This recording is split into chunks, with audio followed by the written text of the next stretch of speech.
Jai Hind, Jai Bharat, and welcome to Dev Talks. This is Adi Achint. The Prime Minister is in the air on his way to America. Of course, he's got a visit with Egypt later on that we will discuss sometime later. But the America visit has been talked about quite a bit. There are planned protests, there are planned demonstrations, there are planned events honoring the Prime Minister. So I want to talk about both the sides of the paradigm. Of course, there is a lot of focus on the defense deal that might be signed during this particular visit, and the focus is on to what would the Prime Minister bring back to the country. To discuss this, I have with me Brigadier Arun Sahgal. Sir, first of all, thank you so much. I think this is an apt time to put out this video and to Yeah. hear your analysis as to what's going to happen. Sir, opening comments. Where do you think this visit is headed to? There's a lot of contrarian view. Of course, the deep state in America has started writing a lot. Foreign policy, foreign affairs, and every little thing has got its own perspective. Some of them are hurriedly negative, if I may say that. Some of them are hurriedly positive. So, where do you see this going forward, sir? Thank you for this great opportunity. Uh, as always, it'll be great to be on your show. Okay, let me start by saying that the chatter that we hear from both sides is an interesting chatter and to be expected. The basic issue is why India? Why what Mm. is so special about India? Because they've just been through a G7 summit. America has got its Five Eyes partners. It has got allies all over Europe. And then why? Where is the necessity of providing this special, creating this special relationship and special privileges to an Indian country, which is at one level is seen as an important global partner, on the other hand, in a liberal society with hordes of internal contradictions, which are against the free world, which free world should be very concerned as democratic indices are coming down, etc., etc., etc. So let me. I will. I'm sorry. I am not a chronological guy. I'm not a guy who will tell you उस समय 2005 में ये हुआ था first step in strategic partnership etc. No, I'll come to the straight to the point. What are the strategic drivers which is pushing United States of America to look for a relationship of consequence with India?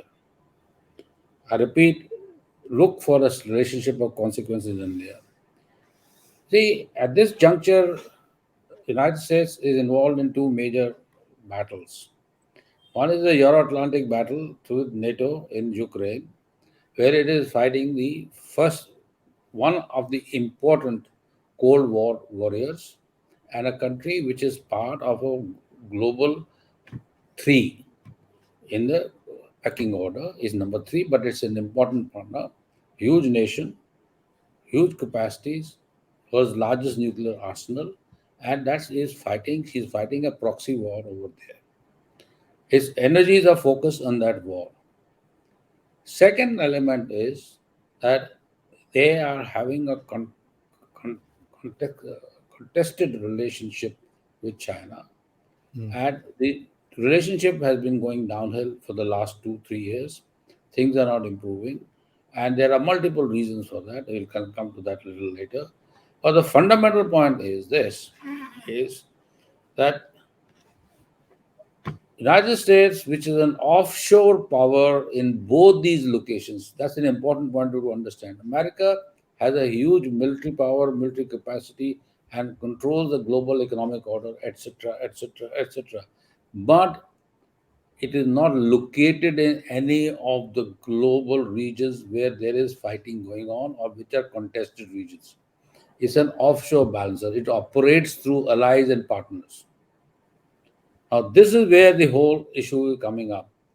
In Europe, it is fighting against an in location power, Russia, and in Asia, it is fighting against an in location power, China, which is a great power, which is the second economy in the world, and a huge military capacities and capabilities. Now, the question for the United States of America is this: can it follow a dual containment strategy?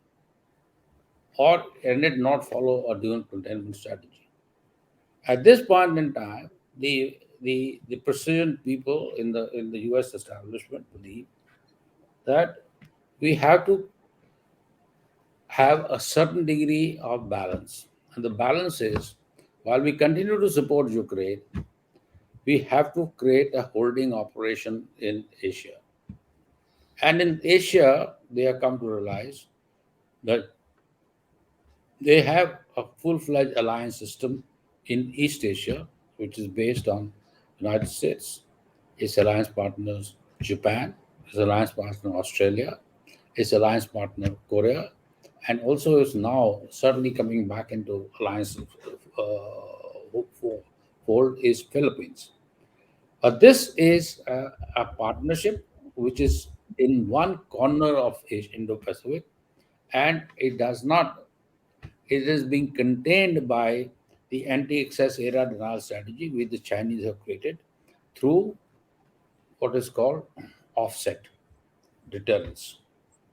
It's a non-contact offset deterrence through its long-range missile system, etc., and keeping these guys at bay.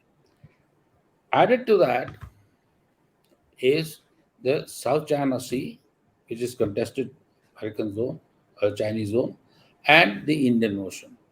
Now, if the United States power and influence is always on the eastern flank, the central flank with South China Sea is contested, where the Chinese have the major presence because they are operating from home bases A and B. They are about like we say in the military, if they have a firm base of the on the mainland.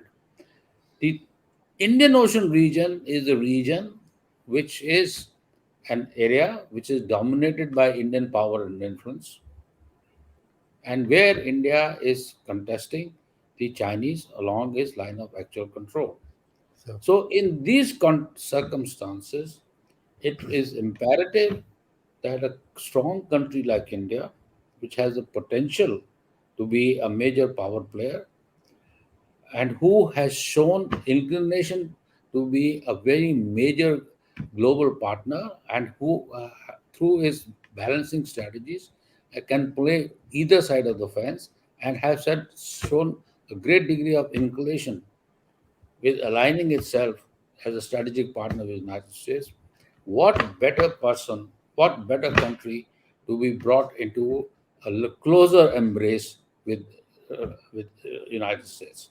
So this is the logic which is behind the rational and thinking of the American leadership in trying to inculcate India as a strong strategic partner. Now, if you have any questions, I will stop here, then I'll carry on otherwise.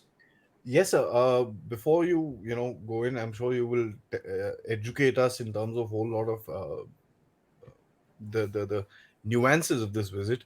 But I want to take the negatives first, and then we hit out into what Okay, can okay. happen. Of course, and I've kind of spoken about this on the channel before. US has two major kind of breaks or two major sections. One is the Defense Department, one is the State Department. The Defense Department, which drives a lot much of their defense relationships in terms of the foreign policy, is knows the value of India and it wants to work with India, and that's why the engine deal and the defense deals and this deal and that deal coming out. You've got the State Department, which knows this value but would want India to be subservient to them. uh, that's one of the reasons we see these narratives coming out in a whole lot of publications. As a matter of fact, I read a very arrogant article in Foreign Affairs which talked about the fact that India has never supported the US. Why are we expecting India to do that in the future? How do you see these two approaches towards India? One is a open arms defense relationship, and the second is uh, a more cautious, a more a more negative sort of a relationship between both the countries. How do you see the balance between both of them, and how do you see this going forward within Very the interesting US? question. Thank you. I'm also you are priming me up for my forthcoming visit to US, which is 3 days down the road. So it's a very interesting question. See, the fundamental point is that the State Department and the foreign policy establishment of the United States works on who are our allies, who are our supporters, okay, and who are the guys with whom we can do business on our terms.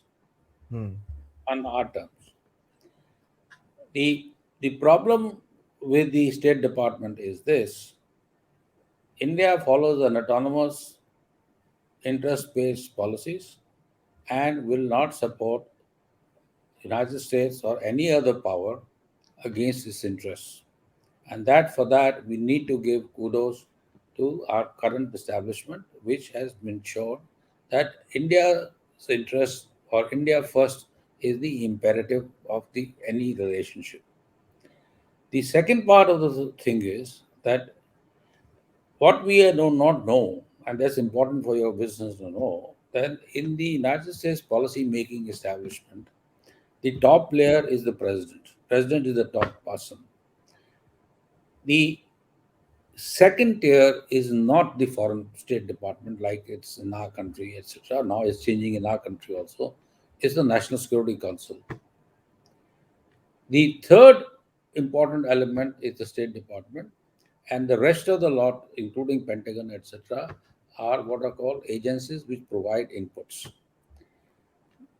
Remember one thing: if you notice that the lead element of pushing the agenda for this visit and this relationship in multiple domains is the National Security Advisor of the United States, who has been mandated by his president to bring about an interagency coordination on this issue. Having said that, that doesn't mean this is a complete sell for the naysayers in the establishment who have never trusted us.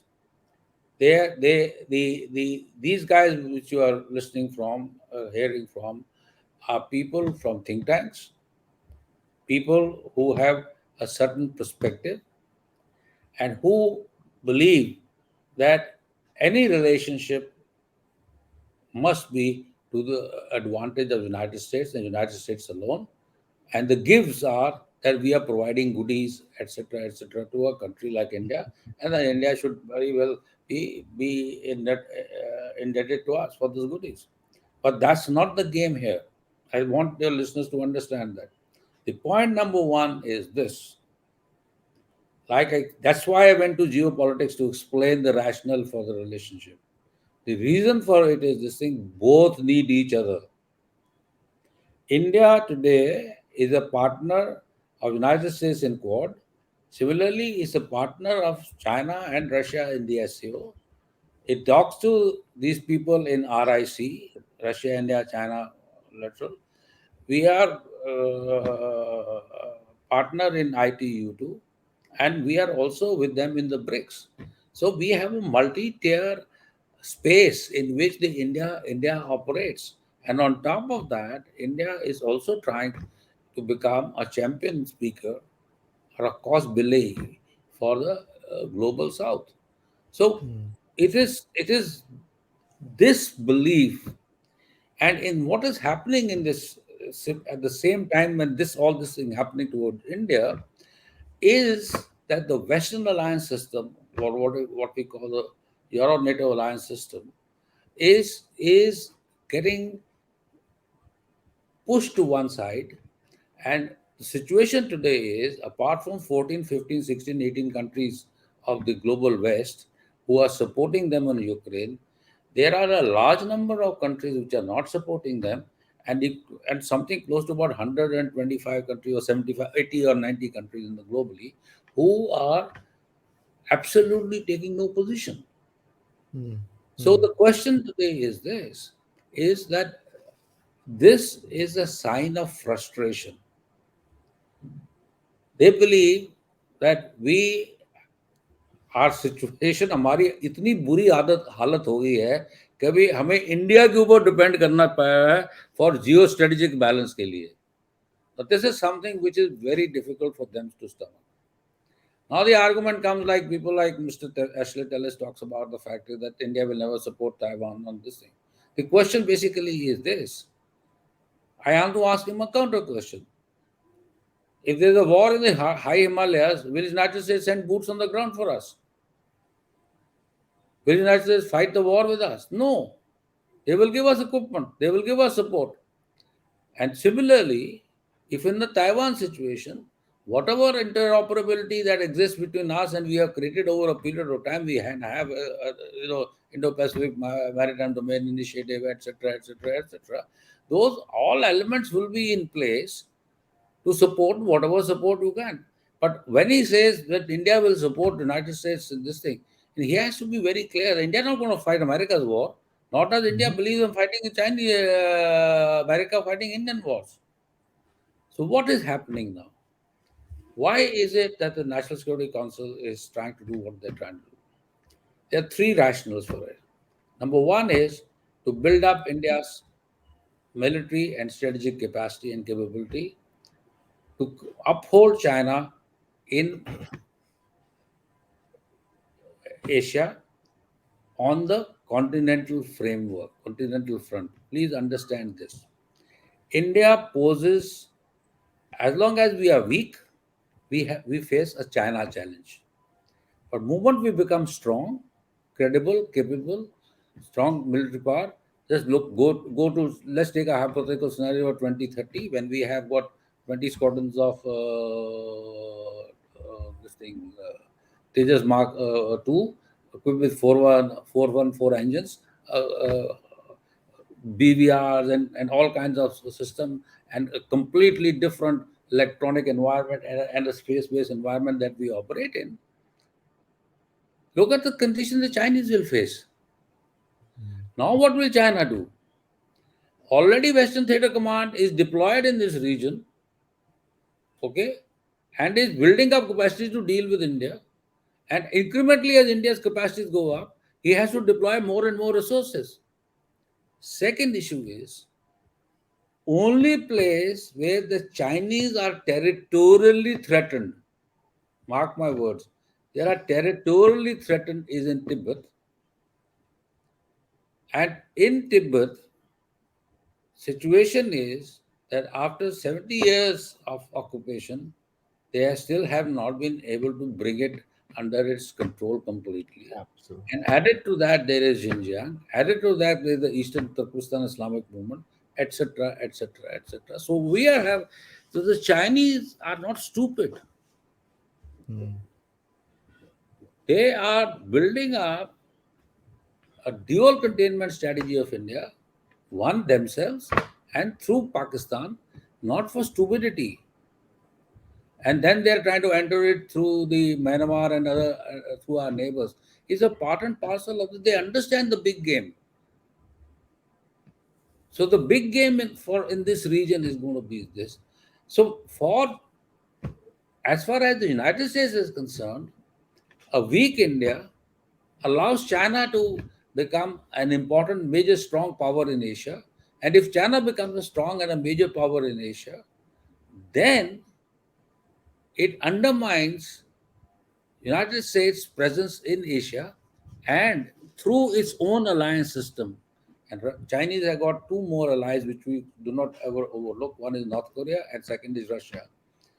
If you heard that they're doing exercises, they can undermine United States' presence in the first island chain. Moment that first island chain is breached, the Chinese move into the Pacific, Western Pacific, and the Guam, which is the second island chain, gets threatened.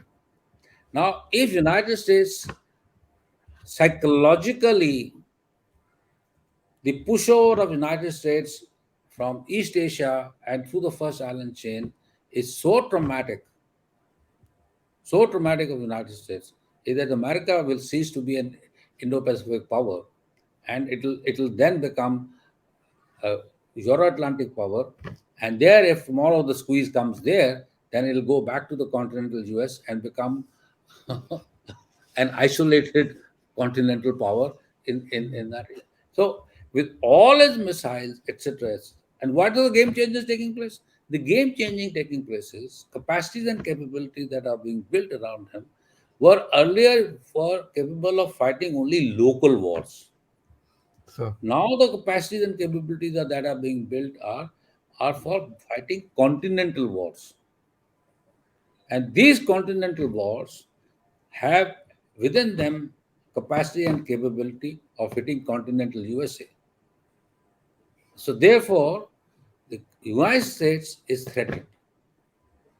It is important for them, therefore, the United States. The President realizes the importance of his other allies. I'm not saying they're not important. It realizes their importance, but it also realizes that India is a major player which controls an ocean, has capacity to have a standoff with the Chinese. It understands it's weak relatively in terms of military power, but if that military power is capacities are built up, etc., etc., etc., for which incidentally India will pay. Okay, we are not getting anything free like Ukraine. We will be paying for it. So if those are being built up, then you have a more easy balance of power. So the second element of that is that India is also important, which people don't not talk about.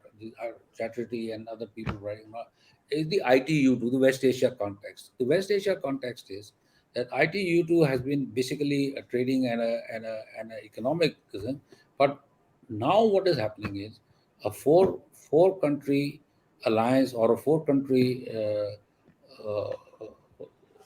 conglomeration which has been started is India, United States, Saudi Arabia, and UAE to create a railway system in West Asia and link it up back end through containers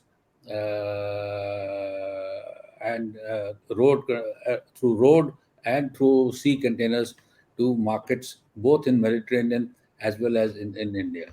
This is all part and parcel of that. So it is a major, much more major framework that we are trying to look at, and this is where the United States understands that one of the important, you are not the only one, we should not misunderstand us, but one of the very important elements of this larger geopolitical play is India.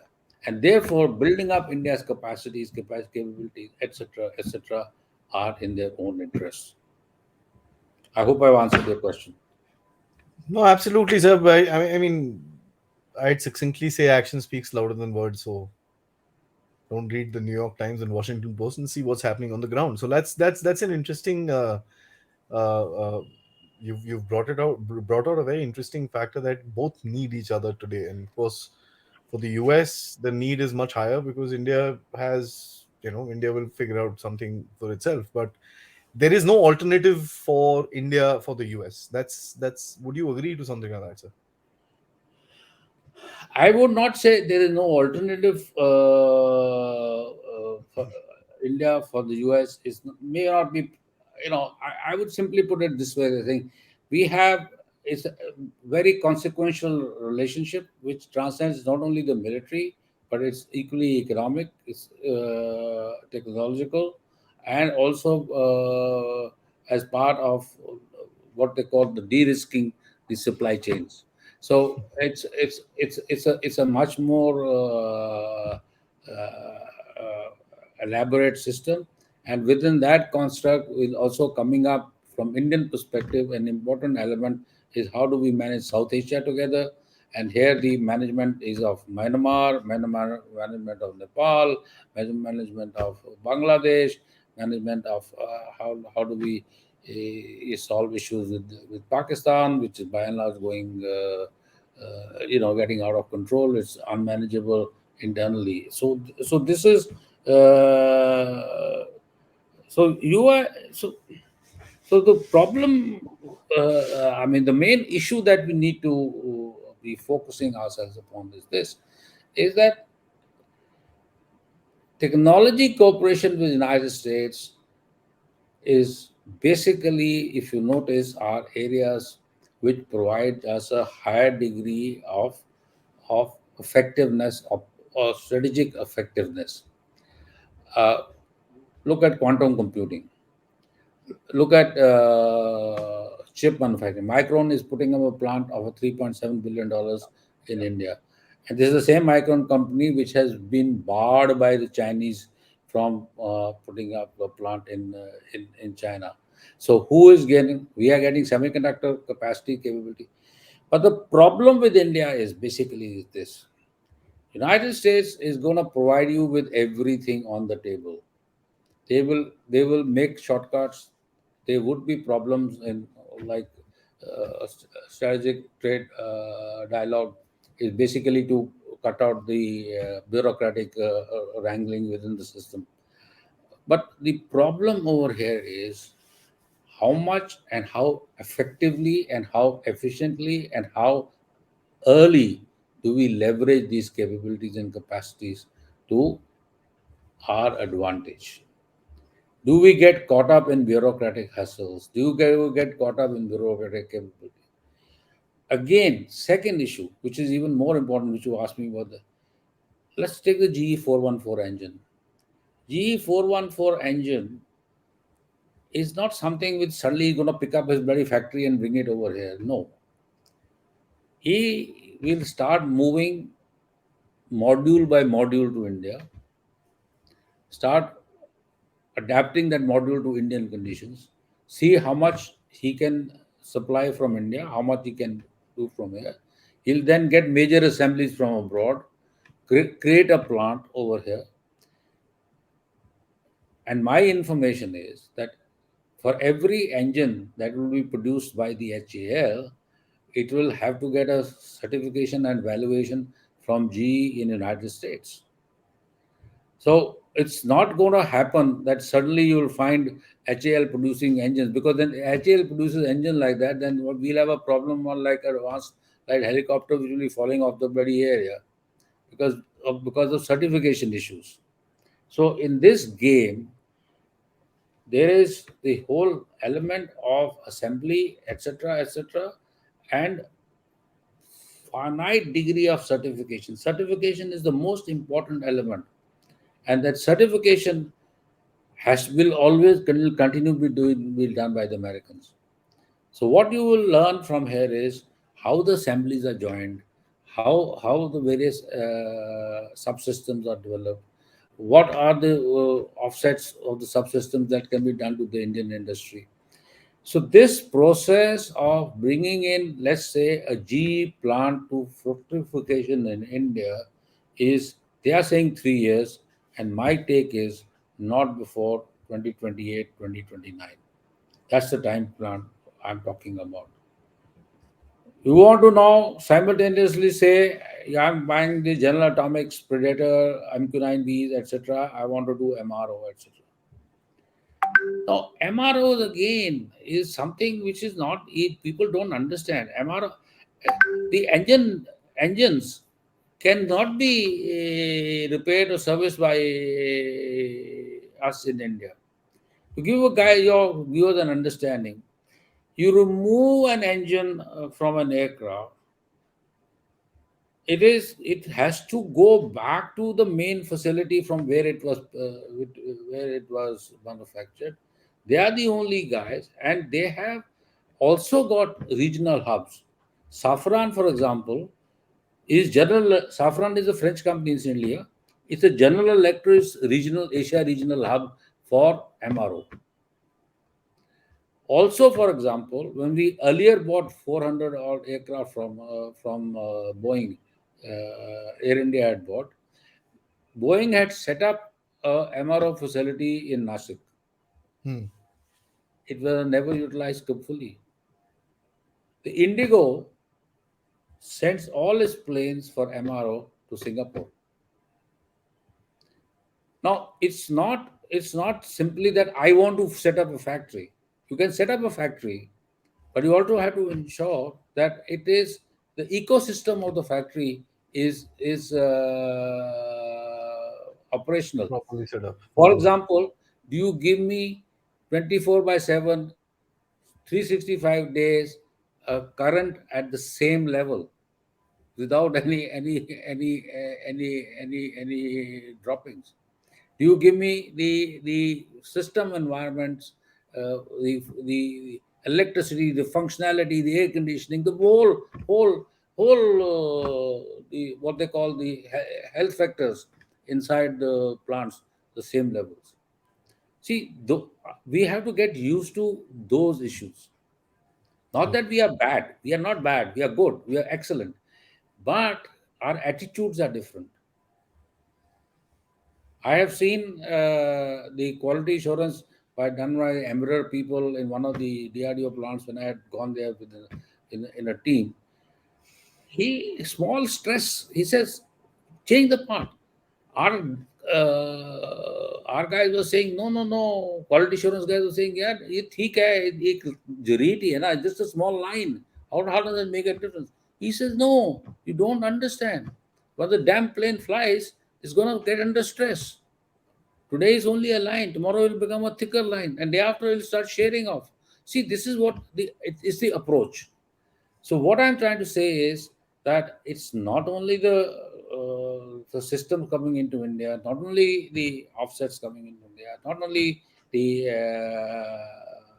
co-production, but it is the attitude and the development of a much more broader ecosystem in which you understand how to run efficiently these modern plants. That's going to be an issue. So it's not that we'll not be able to do it, we'll do it, but we'll need to have a change. And then, of course, the whole logic of L1s and L2s and kind of Mm. how do you get your approvals, etc. All those issues will become important. So I'm simply trying to explain, taking the liberty to explain, is that people just say, "यार वो technology आ गई." Technology doesn't come. No, no, technology doesn't come. Crystal blade, which is the central core of the jet engine, is not going to come to India. When you develop a separate engine for AMCA, etc., you'll have to develop your own crystal blade. Yes. No, no, GE will not give you the crystal blade ever, ever, ever, ever. No question about it.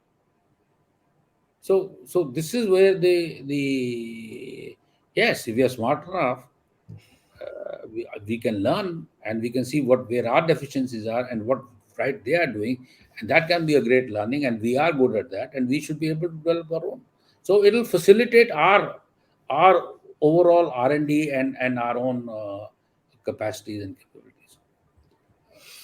So, uh, so this is what the whole issue is as far as these things. Now, of course, as, now another element which we know I want to highlight is that when we buy this equipment, we are already also integrating and becoming interoperable.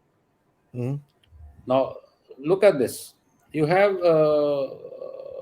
P8Is, you have got MQ9B Reapers, you have C-17 aircrafts, you have got Herculeses, and you have ISR capabilities which are coming in. Komakasa will allow you, because you have signed the Komakasa, will allow you first rate spatial inputs and integrated spatial inputs, Mm. and you will be able to pick them up. Let's put it, see, there is a sortie of F-18 Hornets flying over Singapore, etc., and they pick up a Chinese submarine or something or the other. I'm just giving a rough short example. Because of your interoperability, you will know where the submarine is, and from now onwards, you will be able to start locating it and start sending your own sensors, etc., etc. So when we talk about interoperability, people just use these words, but you have to understand what they means. Maritime and Domain Awareness Initiative. Now, as part of Quad, we had gone in for a Maritime Domain Awareness Initiative. It is basically an initiative which is talked about by illegal fishing. That's the broad highlight. But but sir, illegal fisheries, fishing boats travel on sea. So does the sea liners travel on sea. So does the naval ships travel on the Mm. sea. So does the submarine also. If you can pick up one, you can pick up everything else. Correct. So it is in a sense a shadow way of saying that I am putting together a maritime domain awareness architecture in Asia. This is what the whole issue is all about. Okay, so that's what I have to say. But now I'm waiting for your inputs, answers, I, I questions. have just two small questions. So one is, of course, what will be the Chinese reaction? Because we know the Chinese do get a little upset every time there is a deep interaction between the India and the US. How do you perceive the reaction going forward, sir? That is the first one. And second one, with regards the region, there is a lot of flux. You spoke about Pakistan, which is, for the lack of a better word, in a dump. Uh, Chinese aren't any better, as a matter of fact, in terms of the economics is concerned today. Uh, how does India fit into the financial paradigm or the economic paradigm of of US's dominance in terms of the region, sir? Do we see Okay. any sort of a discount coming our way? Okay. So two, three issues which you are raised. Uh, First and foremost is the Chinese are going to be very unhappy. So we are already seeing that Chinese are pushing us on the line of actual control. They're developing a lot of habitats. They're developing new infrastructure, etc. Exercises are being held. Only 2 days back, there are 100 attack helicopter exercise somewhere in close to the LSE. The intimidating tactics of Chinese will continue. But the good news is that we have, over a period of time, developed fairly credible own ISR, and the gaps are being filled up by capacities and capabilities which we are getting from the United States. So we are getting uh, about 1 centimeters to 1.5 centimeters kind of coverage. So we are fairly well aware of the developments, etc., taking place. The incident in the Arunachal Pradesh that happened, we also had to, some inputs were provided by, real time inputs were provided by friends. So, but from the Chinese strategic perspective, it would mean that India has finally opened the door and entered the United States camp. That be their perception. The percept of weaning away India from United States hug, or an eagle hug, or what eagles don't hug, I don't know whatever it was. Anyway, so that hug is more or less going to be very difficult. So Chinese have got two options open: either to be conciliatory with us or leverage themselves and their regional partners to put pressure on India. And I believe the latter is going to happen. And we already seeing uh, Pakistan. We already seeing what's happening in Bangladesh. Not Bangladesh so much, but they are trying to finger Bangladesh. Myanmar is being covered. What's happening in Sri Lanka? So there is going to be a greater pressure by China as well as through its regional partners on India. So that will force India to look inwards. Now, your second question was on economy. Uh, that's an important issue. What we are seeing is that we have a $191 billion trade with the United States today. It's the biggest trading partner of India today is United States, $191 billion trade. 40% is services, agreed.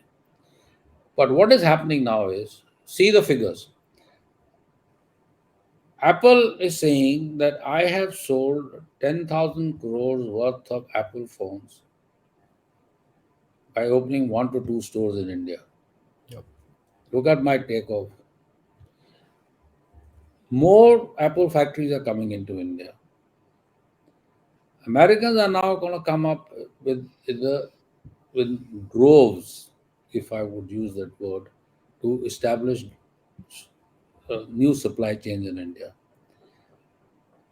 Once again, like I said about the defense technology, onus is on us. How we do we leverage those capacities and capabilities? I would say that this is our Japan stroke Korea movement post World War II, when United States use their capacities, technological capacities, commercial capacities, their trading capacities to build up those and brought them to the first level, first country level. This is the advantage that you have. You have to be clear on one issue.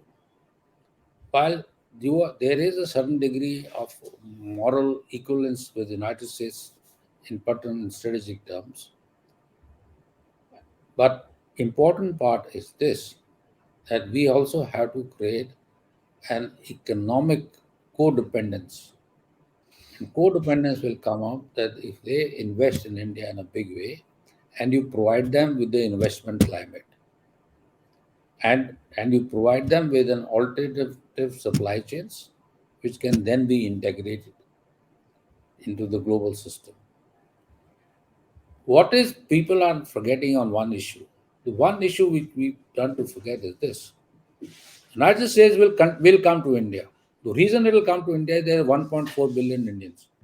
The reason it come to India is a 7.5 trillion Indian economy will need goods and services. They'll need everything. Okay, cycles, cars, airplanes, everything. Therefore, instead of going to anybody else, it's best to go to them. They will help us we'll become common partner. So, but there is an ideological mindset which will need to be kept in mind. A, from India, and that comes of our old colonial mindset that they're coming to overtake India, and and here India would require a much more degree of self-confidence.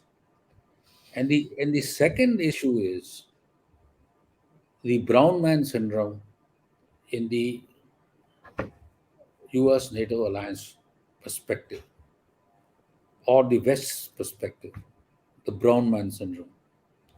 And despite the fact there are about 10 million Indians in the United States, etc., etc., etc., they are very good professionals, etc., but they are never fully integrated into the society. Yep. We live in our own little bubbles, and we are not integrated. Unlike the Poles, unlike the Hungarians, unlike the other guys who are integrated in the society, they might live in there, but the numbers are small. So these are the challenges that we will have to face, and they require self confidence, self belief, and less of negativity and more of positivity. So what this visit, I'm not talking about the visit, but Indo-US Defense Cooperation is trying to do for India is, for both of us, it's a strategic partnership, a strategic embrace which both the countries need, but and it provides options and it provides opportunities for both. For India, it is important to take advantage of these opportunities and options and try and build up a credible economic, manufacturing, defense ecosystems, the whole lot, so that India now becomes a great player. Please also note that this is in advantage to both India and the United States, and this is something that we should be trying to gain not only from this visit or a relationship with the United States. I think you've brought about something really important, sir, with regards to keeping our hold, keeping our game, but then, of course, taking whatever benefits us and whatever we need at the moment to kind of reach a particular point. So this is quite a interesting conversation. I'd only request post an analysis sometime. We'll try and coordinate the particular thing so that we can see how our expectations actually have been met, and that's the most Sure. important thing. Met, shattered, or whatever happens. The interesting thing that I'd like to tell all the viewers that sir has highlighted is that this relationship today is a relationship. Of course, USA is much more stronger than us, but At a bilateral level, it's a relationship, a meeting of partners and a meeting of equals. Yes. Uh, because Co-equal. of yes, sir, strategic environment today, it is not that the US is ahead or India is ahead. It is a meeting of equals wherein both kind of need to interdepend on each other for their own security, development, economics, pretty much everything around it. So it's an important relationship. Of course, the narrative wars will continue. There are enough in India who don't like the US and who will keep on saying stuff, and there will be, I'm sure, enough people in the US who don't like India. So that's perfectly all right. These are democracies and noisy democracies that they are. This is something that we'll keep seeing. The last thing, sir, actually, I forgot to take a little bit of a comment of yours. How do you see these protests, sir? I look at it in a very interesting way that if we don't have protests, I'll kind of raise up my eyebrow and say, why didn't we have protests? Aren't we a strong country as of now? This is more beyond my pay grade. Yeah, why protest? I don't get involved in Yes, it's global. just a light-hearted this thing, sir. But we should not get sensitive to these protests because at the No, end no, of we it, should not. That's part for the course. part of the cause. Absolutely. That I mean, was this this is this is absolutely okay. I mean, you will get brickbats. After all, there is nothing. You're not doing everything right. yeah, There is a lot of criticism within the country, and we have to be cognizant of that. The government has to be cognizant of that. There are people who are unhappy. There are reasons to be unhappy. So it's and those guys abroad will exploit them. They have this pantheon for democracy, and the sad part is they believe this that they have a title right on democratic order of their choosing and what their dispensation. I mean, school children are killed, people are killed, and the recent poll which talks about that 46% blacks and Hispanics are unhappy with the United States. Those are okay. Those are elite statistics. But in India, things are not good. The minorities are being this 350 churches have been burnt in Manipur, etc., etc. So I mean, it's wrong. It's yeah, wrong. What's yeah. happening in India is wrong. It should not happen. What's Not happening a in the single US is time. also wrong, sir. So Huh? No, the what's happening in question the is you US are is on the right. Well, the point at issue is that it is the government's job. What we should be saying to each other is that it's the government's of the day's job to stop this, to deal with these issues, prevent these incidents, and bring about peace, harmony within the country, and not blame it that your country is bad, you are bad because this is happening, and I am good because mine is less people are happening. That's that's junk. doesn't work like that, sir. Bilateral relationships somewhere down the line have to come down to mutual respect, and only once we achieve that is You mind your house, and I mind my house, and what happens absolutely, outside the house is what we manage together. absolutely. But I think we've come a long way from where we were about 10, 12 years ago. A meek country where everybody could just wrap us and walk away. It's not the case today. India is commanding a lot of strength and a lot of position, a high position in the world, which is commendable. Thank you so much, sir. It's always a pleasure Thank and you. honor talking to you. And Thank see you you very next much. time. I really enjoyed it. Thank you. Jai Hind. Jai Hind.